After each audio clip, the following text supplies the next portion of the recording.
Benar nggak ini? Nggak benar. Justru makna tauhid yang diucapkan oleh Allah, dia wajib mengingkari semua yang disembah selain Allah. Dia wajib mengingkari. Dia wajib mengingkari dengan lisannya, dia wajib mengingkari dengan tangannya. Kalau nggak sanggup, dengan apa? Hatinya. Dan harus dinyatakan oleh dia. Dia mengingkari semua itu. Nggak boleh dia nggak ingkari, harus dia ingkari. Assalamualaikum warahmatullahi wabarakatuh. Para pemirsa yang budiman, kebahagiaan merupakan impian setiap orang. Dan untuk mencapai kebahagiaan itu butuh kunci. Salah satu kunci kebahagiaan adalah ilmu.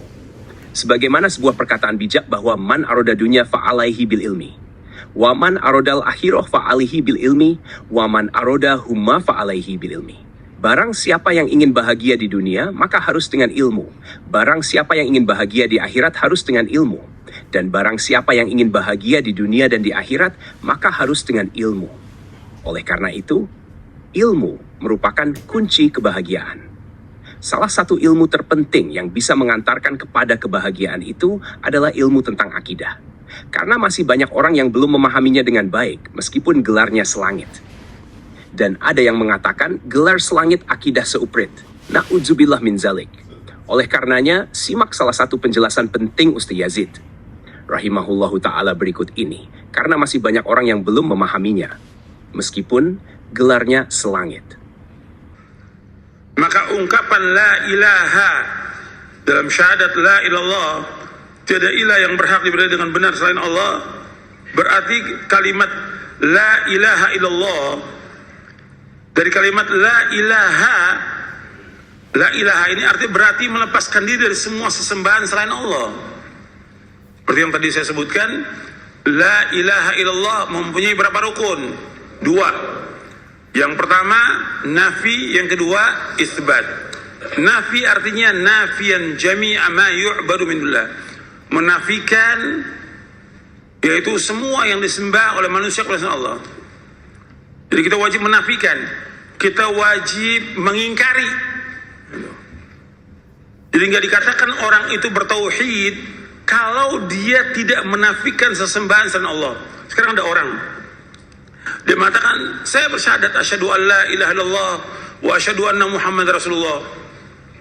Tapi dia mengatakan orang mau menyembah kubur, menyembah batu, menyembah Isa, masa bodoh.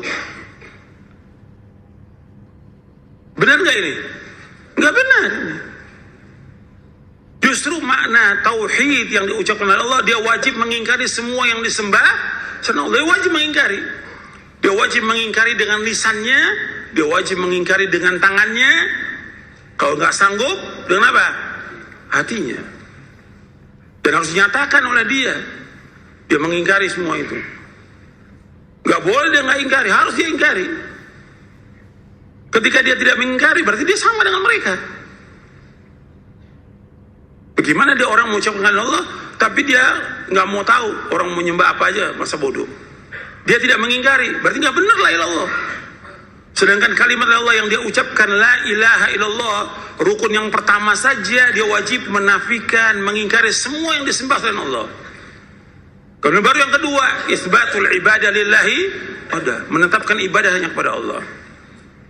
Maka Allah sebutkan tentang Nabi Ibrahim alaihi salatu wassalam, jelas-jelas Nabi Ibrahim. Antum lihat tentang konsekuensi akidah al-wala bara. Ayatnya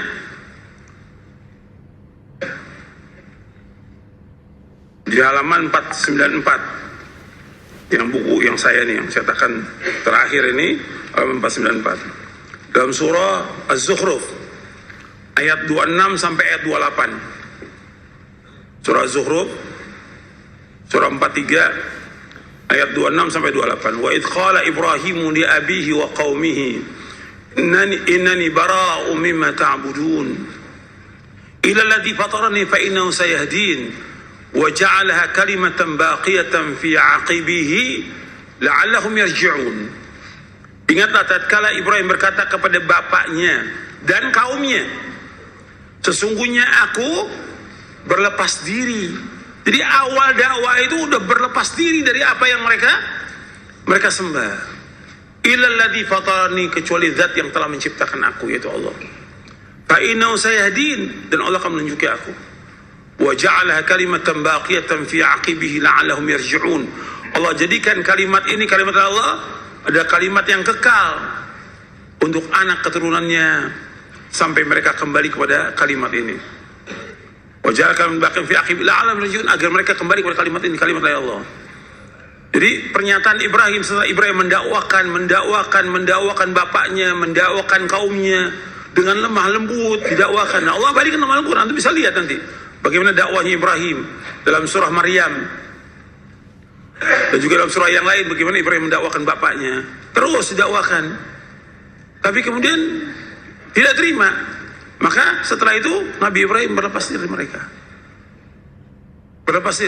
dari mereka. Jadi harus ada barok dengan kalimat la ilallah yang dia ucapkan. Dia harus barok, berlepas diri dari semua yang disembah oleh manusia kepada selain Allah. Tidak boleh membenarkan, nggak boleh. Sekarang bapak ibunya umpamanya dia Kristen, anaknya Islam, dia wajib mengingkari apa yang dilakukan oleh bapak dan ibunya. Bapaknya ke gereja, nggak boleh dia ngantar ke gereja, tidak boleh. Orang mau berbuat syirik kepada Allah, nggak boleh. Dia harus barok. Gitu. Atau bapaknya nyembah kubur, nggak boleh diantar. Dia wajib mengingkari. Itu kewajiban dia. Jadi ketika dia mentauhidkan Allah, dia wajib mengingkari semua yang ada di dirinya dan keluarganya, sekitar dia, bahwa satu yang disembah Allah dan semua yang dilakukan mereka semua ini, yang mereka menyembah kepada Allah, semuanya adalah batil. Karena satu yang hak hanya Allah, selain Allah semuanya batil. Dzalika bi anna Allah wal haqq wa anna ma yad'una min dunihi al batil wa anna Allah wal aliyyul kabir. Yang demikian hanya satu yang hak, yaitu Allah. Berapa yang mereka berdoa, mereka beribadah kepada Allah, semuanya batil. Dan Allah Maha Tinggi dan Allah Maha Besar. Allah sebutkan dua ayat dalam surah Al-Hajj dan juga dalam surah Luqman. Terima kasih telah menonton video ini. Mudah-mudahan bermanfaat. Wassalamualaikum warahmatullahi wabarakatuh. Jika ada bagian lain atau pertanyaan lebih lanjut, jangan ragu.